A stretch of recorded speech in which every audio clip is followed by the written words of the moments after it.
Hello, and welcome to another episode of Story Makers, where we dive into stories of visionaries, leaders, and innovators who shape the world. And I, Archana Shaktawat, today have a very exciting conversation lined up for you with Miss Lata Gullapalli. She's a powerhouse in the finance world, 25 years of experience as an investment banker, and she has immense experience and expertise in mergers and acquisitions across South Asia, UK, and Russia. She currently serves as a non-executive director with 5 boards and chairs a Nasdaq-listed company. She's also a very creative author and a dedicated advocate of gender equality and DEI. She is somebody who is involved in mentoring startups and women in leadership roles, and this truly makes her a leader both in finance and social impact. Lata Gullapalli, it is a pleasure to have you with us today.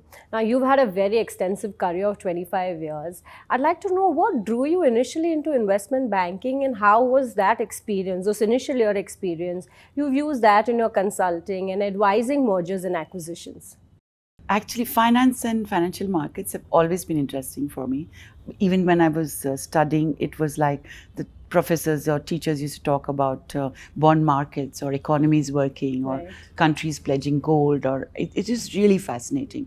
So when I started a career in investment banking, I did actually equity sales, bit of analysis, bit of corporate finance, and then I tried mergers and acquisitions, which I thought was like something really, my passion came out there.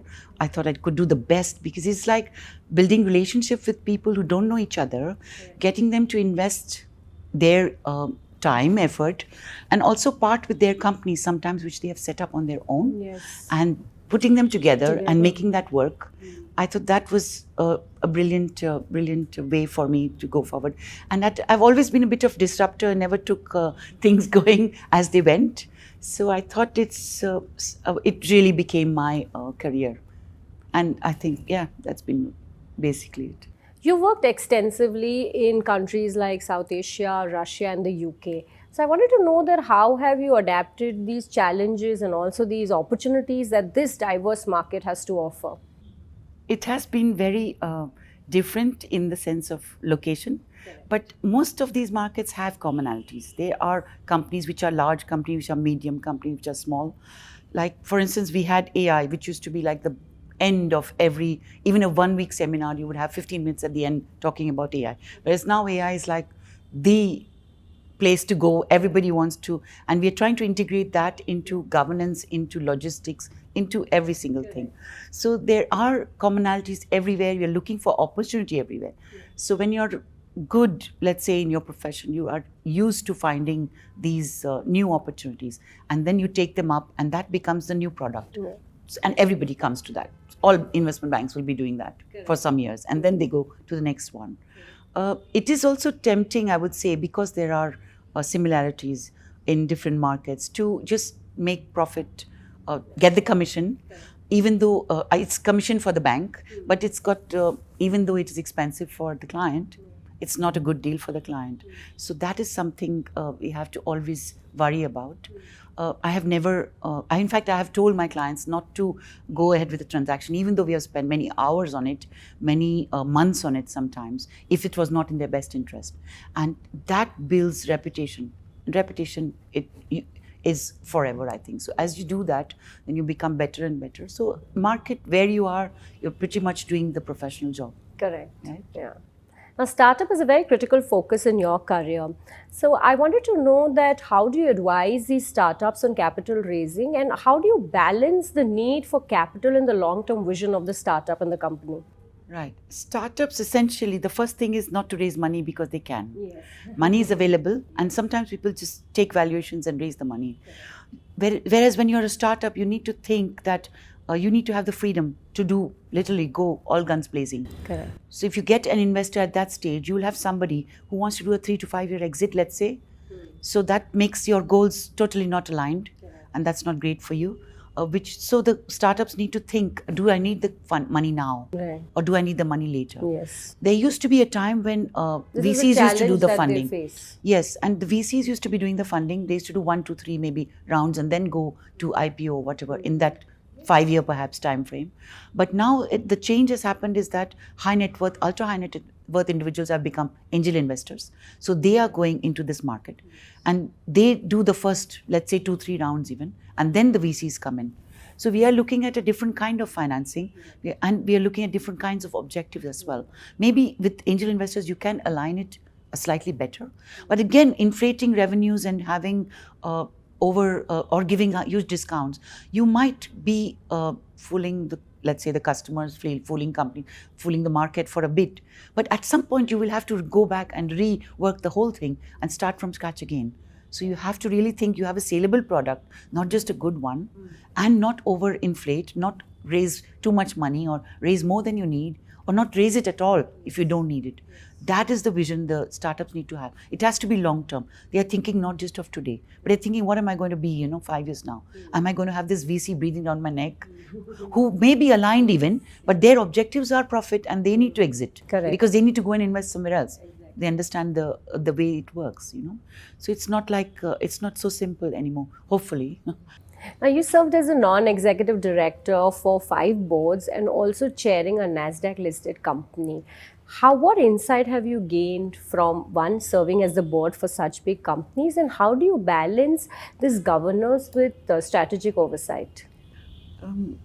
Governance is basically become the key to any organization being run successfully. Correct. And a long-term view of any vision of the company would be very closely aligned with governance. Right. Over the time, we are finding that the younger people who come into this profession now, they want to look at governance, they want to look at long-term objectives, they want to look at social impact as well of the company they work for, yes, which used to be not the case. We just worked and said, oh, is it successful in terms of profit? And that's all we were doing. The more difficult area we have is senior or middle level managers who don't want to really realign themselves. But the moment they think that, yes, we have to make this change, and they do realign themselves with the governance and the long-term view, you bring in diversity, you become equality, you bring in inclusion in every single way. It's not just one person or even, I'm not saying it is men or women or, any children or old or young. It's actually inclusion in every single form, yes, and equal opportunity. So that becomes a long-term view for every company. And it's so much more impactful then, because then the companies don't have to explain why they're doing it. It's clear for everybody, and the people who work there believe in it already. That makes it more powerful, I think. Now, given your extensive experience in the investment banking industry, I wanted to know, what are some of the global trends do you think are going to shape this industry in the future? And how are you positioning yourself and your team so that you stay ahead of the others? Global, I think finance has always been global. It's going to remain Correct, global. absolutely. We had a conference recently of the M&A heads of Europe, and every single investment banker who's doing M&A is wanting to look for a global solution and a global outlook to every single problem we have. And now I think the problems are newer because we have unipolarity, multipolarity, yes, emerging polarity. Correct. So given the world situation now, and we don't know what is going to come as well, we need to have that absolutely global view. There are companies now, which earlier it was like, okay, we are the buyer and you are the seller, and this is how it's going to work. Whereas now we have countries taking the position that this is our product and this is the price we would like to command for it. And that's how it's going to be. We are going to negotiate from here. So there is going to be immense cooperation, I feel, and immense working together, developing products, or even whether in finance or in other things. I would say in finance as well. So those kind of emerging new nuances is what we need to prepare for. I feel there is no going back to being protectionist and countries closing borders and saying, oh, our finance is only going to be ours. Correct. And we are going to have all these restrictions on money coming in or money going out. Money is always going to be globally mobile, yes, and will go where the best investment is. Right. So it is in our interest to cooperate with other countries or with other companies globally. And I think that's the future. But you've so beautifully said that money is so fluid, it's going to go where Yes. it is needed the most. Yes, Right. and we have to be like water, we have to take the shape of the terrain. Correct. We can't say we want to be this way or we want to be that way. Yeah. Earlier it could work like Correct. that. We could have companies saying, you're growing the bananas, I'm going to buy them. Yes. Whereas now they are saying, no, we want to buy not only sell our bananas, we want to sell them in this way. Correct. Or cocoa or anything. These are commodities. Yes. Finance is the same thing. Finance always goes where you have the best return, best Correct. possible return. Correct. But now return also means social impact. Yes. It doesn't mean just financial return. Correct. Yeah? So that is emerging, I think. Now, you're a powerhouse of the financial world, and I'm sure young professionals would want to learn from you or hear from you what advices you would want to give to them. And maybe if you can suggest some key skills and attributes that they should be focusing on and developing. Oh, that's tough. Young people today have it very different from what we had it. Everything is a touch of a button. They can find out what they want, look at what they should be doing or could be doing. They can actually train themselves and do a whole bunch of stuff. And then after a few years say, okay, I don't want to do this anymore, and train themselves for a whole new bunch of stuff. Yes.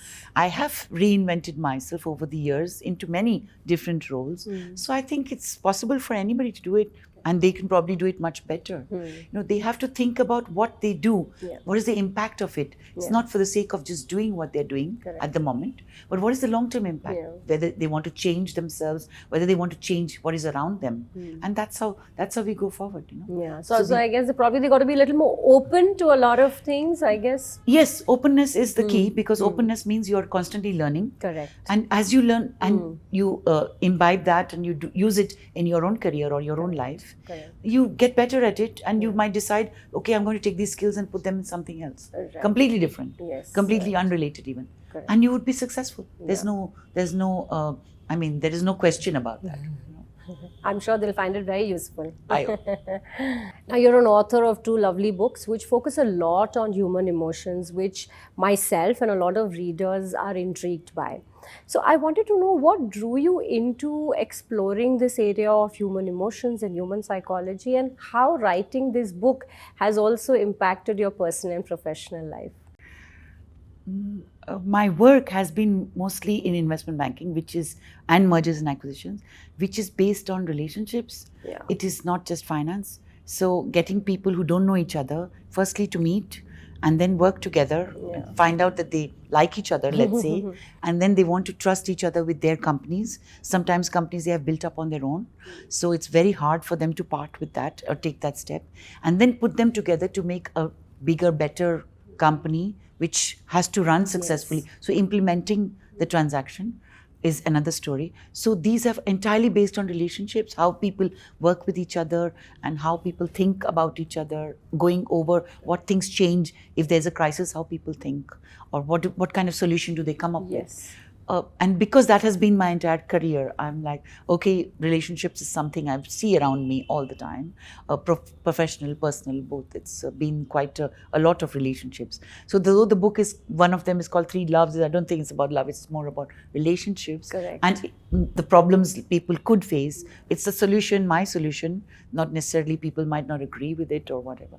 I have got good feedback, so that was Yes, it heartening. has. Yeah. But essentially, that's what I wanted to do. I wanted to put whatever I know about relationships with my insights or with my meditation or whatever I do to find out or be on top of the work I do. I think I just wanted to put it out there. Correct. And your one book, which is called 3 Love and Other Stories, is a lot to do with loving yourself, knowing yourself. Yes. And the other one focuses a lot on resilience. Yes. Both are very important, not just in the financial world, but in Yes. personal and professional lives. Yes, it takes a lot to say, okay, I am going to be my own best friend. Correct. And then going out there and doing to your best capability.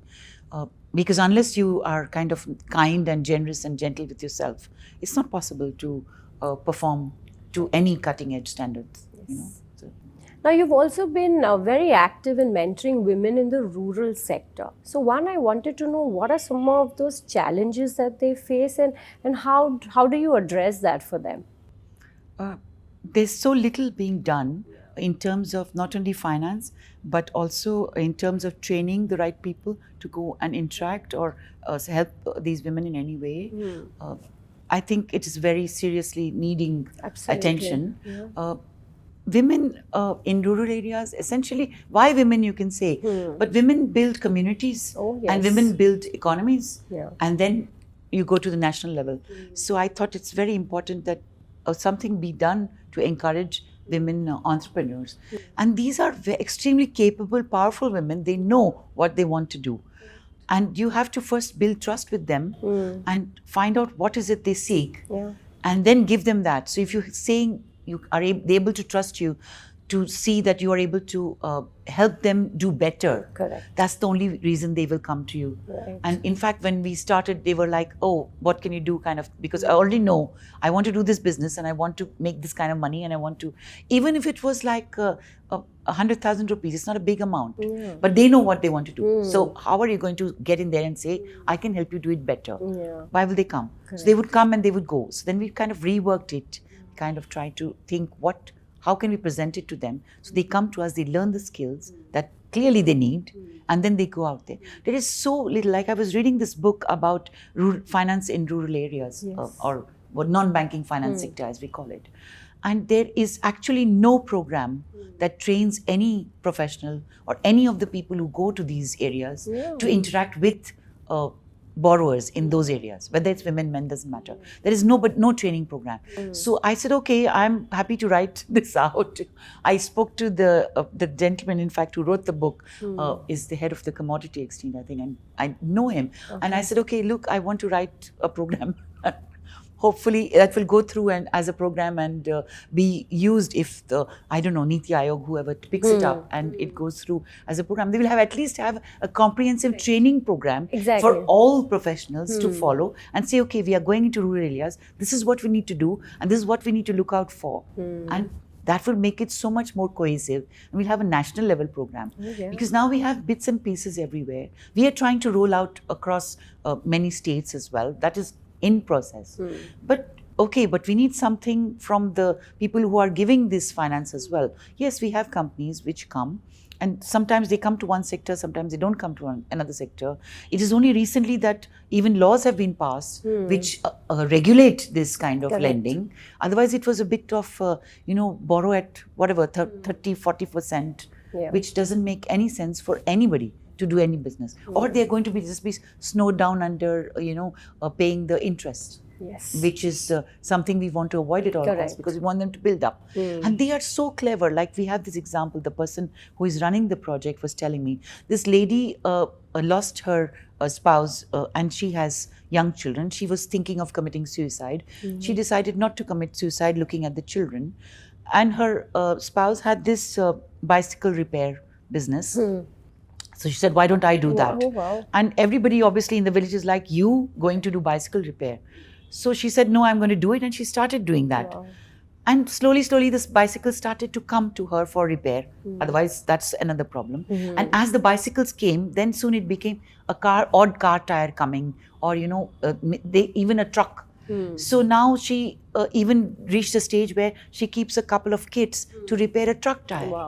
Now, going from a suicidal state of mind to saying, okay, I can do this. And now I'm living my life, whether my children will grow up and they will live their lives. Okay, we've had a tough time. We've lost my husband, but that's it. So think of how much resilience a person needs. So if you're going to help this sort of person, how much more you have to be on the ball. You're not just walking and saying, oh, look, don't do it like this, do it like that. You have to get them to talk to you and say what they need and give them that. So that is far more difficult. That's pretty much M&A as well. You can't go and say, look, you have this company, here the company, put them together. You say, what do you need? So you build that relationship. So that is the trust, high level of trust. It used to be how business was always done. I think any country in the world does it the same way. The trust. So if you have the trust, they will give you the control. If you don't have the trust, it's not coming. Very rightly said. Now, in addition to these rural sector women, you also mentor women in senior leadership roles. Now, there's a stark difference between the two. So I wanted to know as to how do you prepare these women for these positions, especially in a traditionally male-dominated industry like finance? And second, what are some of these psychological and emotional barriers these women face at these positions? True, women are new to corporate, senior corporate, even more new. Correct. There are far fewer of them, which is why we say, oh, so-and-so women is in this position. We still celebrate Right. that, which is absolutely right. But even though they are new, women are there. I mean, they're ready to go. They don't Yeah. need any much encouragement. We had the time when, even now, when you say the task is physically demanding, so then you say, should you have a woman there or not? For instance, if you say you want a person in a hot kitchen, you don't have, you won't encourage women to be there. Even men find it hard to work in these hot furnaces or hot kitchens, cooking the food at such high temperatures. And then lifting those constantly, heavy yes. utensils. Like for instance, this Gordon Ramsay, who's a celebrated chef, he has said openly that he worked in a hot kitchen from very young age, which made him, he had children, but as he continued to work in these kitchens, he became unable to conceive another one. And he had to take help. I mean, imagine the impact on men. Correct. And then imagine the impact on women. Women are far more delicate. But corporate is not like that. Women can do every single thing. Yes. It's not got a heat or a light or terrain kind of concern. So women are out there, they're happy to go. So if we are saying we want to build a whole pipeline, we want more of them there, not just a few. Of course, we are still in the stage where we are new to it. Yes. There are far fewer of us. It's going to be hard when we start something new, but that's it. But we are there. We're not trying to take somebody else's position. We're just trying to increase the number of positions. Right. And we say level playing field. And this is where you say, okay, diversity, equality, inclusion comes in. We have good governance. So we don't say that it's not open. We don't say that, oh, we are going to put in these restrictions. So obviously so-and-so need not apply. Even if they apply, we're going to have all these, and we don't want quotas. We just want level playing field. Yes. We are capable, so take us. If you're not capable, we're out. Correct. So you deal with everything in a professional manner. You go out there and you say, I'm capable and that's why I should be there. Correct. It's a very different way of doing it compared to saying, oh, I need to be there because I'm a woman. I need to apply under the diversity clause. Correct. I'm saying women and men. I mean, I'm talking inclusively. Right. I'm not pointing Going out. into There are so many. There's not Right. gender or race or anything out there. But I think every single thing needs to be looked at in terms of a good governance and good long-term perspective, Right. and getting everybody involved and doing what they can. I mean, in fact, women are very quick to put themselves down. Women are very quick to put other women down and say, oh, maybe I can't do this, or maybe it's not for me, or maybe, I have other demands on my time. But if they go out there and they start to achieve, it's self-reinforcing. Absolutely. The first achievement, then it just keeps adding to that. And that builds confidence. Absolutely. It builds, you are able to do many more things with your time as well. And why not when you have the ability? Yeah. So women need to go out there and achieve, and they will be surprised by how much they can do, Yeah. instead of feeling the lack of confidence and staying out of it for that point of view. Yeah, and I guess this is surely, demything that women and money don't go well, because I know my mom handles money far better than my dad. Yes. She's the finance minister of my house. And we keep saying that. We Yeah. say earning the money is very important, but what the person does out with of that it. money Wealth generation. is far more important. Like you can say, okay, the man is important when you have the child even, but what the woman also brings in to bring up the child, immense. it takes a whole village. So same thing with money, same things with jobs, careers. So you need that support system. You need this, not only sponsorship, you need allies everywhere. Right. And you need not mentors, I mean, you need sponsors, you need Correct. allies. Right. So going forward, we need to be allies with each other. It's not like women supporting other women. Yeah. I have supported so many men in my career to absolutely. improve their careers. So many men have supported me. Investment banking, I think you have one woman for every 10,000 men, or even fewer. I mean, I've been in so many situations where there is no woman for miles, not even secretaries. So I'm saying not even, but imagine at a corporate level, there are so few of us. So we need more. We need to open the pipeline. We need to say, lower the bar, raise the ceiling. So lower the bar means let's get more people in, build the whole pipeline. So as we go along, we have more people, we have more choices, we have more abilities. We have so much talent. Correct. And then we choose from an opportunity. We choose from fit an for equal ourselves. opportunity. We are not saying we want preference. We don't need that. Saying we are going to prefer you over somebody else. I have never been preferred in my career. Why should anybody else ask for that?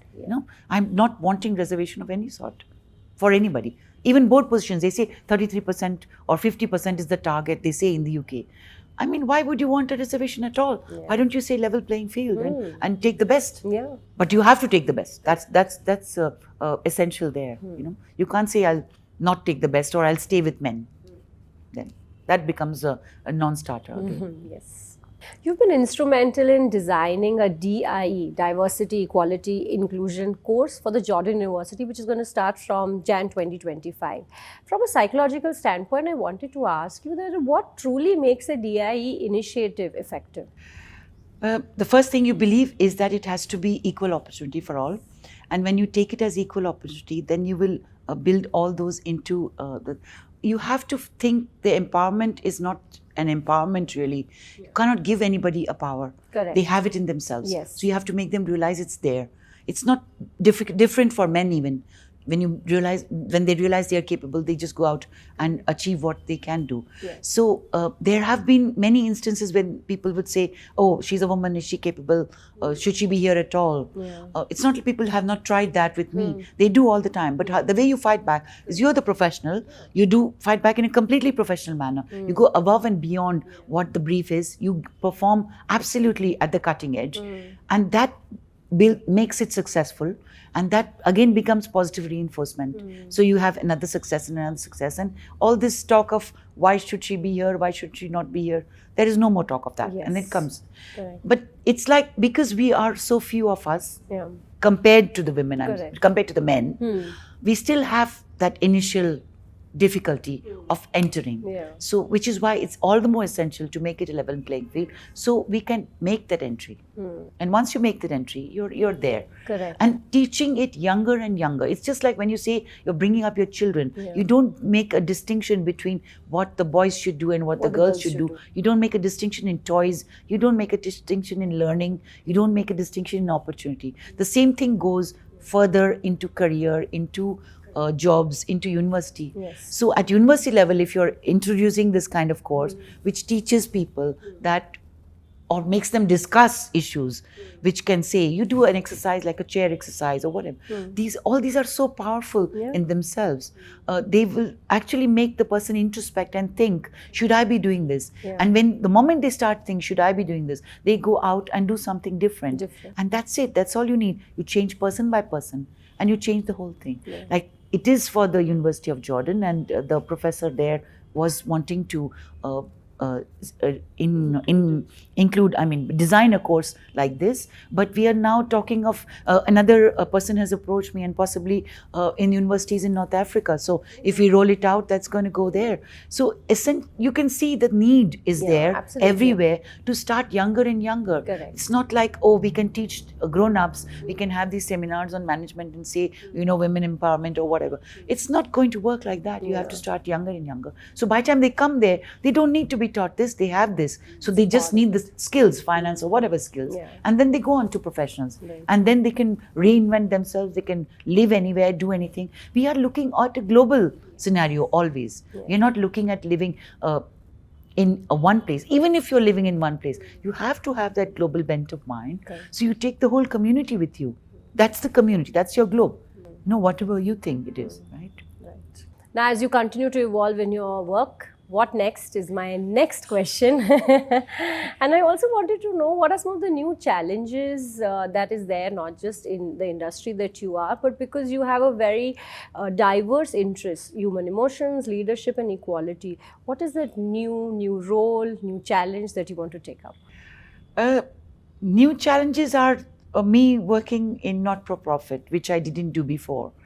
But I think running it just as I would run a corporation makes it so much more impactful. I think we are working for profit, but not for a profit motive, but what we can do with that profit. So what we can do with that money in a social impact or whatever we do around that. So the initiatives are doing this mentorship for rural women in a wider way, rolling it across states. Correct. That's a big thing in itself. We are trying to set up an incubation center for entrepreneurs in the rural areas, which doesn't exist. So that is a new thing as well. That's very new. Yes, and there is this organization which is, I think, about 100 years old, the Harjan Seva Samaj in Delhi, which I am involved with, rebuilding, restructuring that.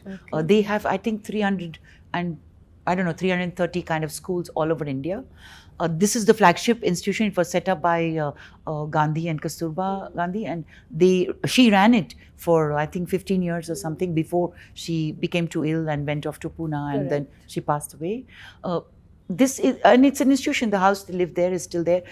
It is a school. It is an institution. It's vocational, and the whole thing is like, this is the flagship in Delhi. So we are trying to rebuild that first, and then probably roll it over. And rebuilding that has been, we start with the basic. The first phase is complete now, so I'm going to go to Delhi and have a look at that, and see where we'll start. That again, all this because it's not for profit, and there is so little of time or investment money there. I'm trying to fundraise, which is a new thing for me. It's not like advising somebody to go and do a share issue, capital issue, private placement, or design a product for them. This is like raising money which is already made by somebody to do social impact. Social impact. Yeah, so that is the new challenge for me, and I'm trying to meet people and individuals, corporates. So that is, I think, the more anxiety-driven future for me. So anybody who is willing to come, hopefully, there will be progress there, and we can take this forward. These are not very expensive even. That is such a sort of the unique idea these social impact projects have. It's not very expensive, but the impact is so huge. Like if we raise the school, let's say from year 10 to year 12, that changes dramatically the scenario for the whole town or whatever it is. Like I went to schools in Delhi and Bangalore in my last visit. Even putting in a STEM lab, or putting in what they call this screen. Oh yes. The whiteboard. If you have an interactive whiteboard, the impact is dramatic, because teachers can stream stuff from their phones, and the children sitting in the school can be in any part of the world, literally. Like the school had some 12 or 1300 children whose parents are never gone to school. And not only that, those parents are all like laborers and that kind of social situation. So the principal is the only person they are looking at who is educated in any form. Correct. And these are the first generation in their families. And their radius is like 2 square kilometers, let's say, wherever they are. They just want to be there and do something there. But if they are looking at what is happening in the world and talking to, let's say, me, if I go and visit them, it's very different for them, And this is not too much money involved. And yet the impact is so powerful, So, it's priceless. So that is my new passion. So hopefully, we'll see how that goes. And the way you've told me, I wish you immense luck with it, because I know the impact is going to be priceless, right? It has been a completely interesting, insightful, intriguing, and a very knowledgeable session with you. Wonderful talking to you, knowing your story, your leadership styles, and also how you in the future want to impact the society. Thank you so much for joining us today. Thank you. You're very kind. Thank you.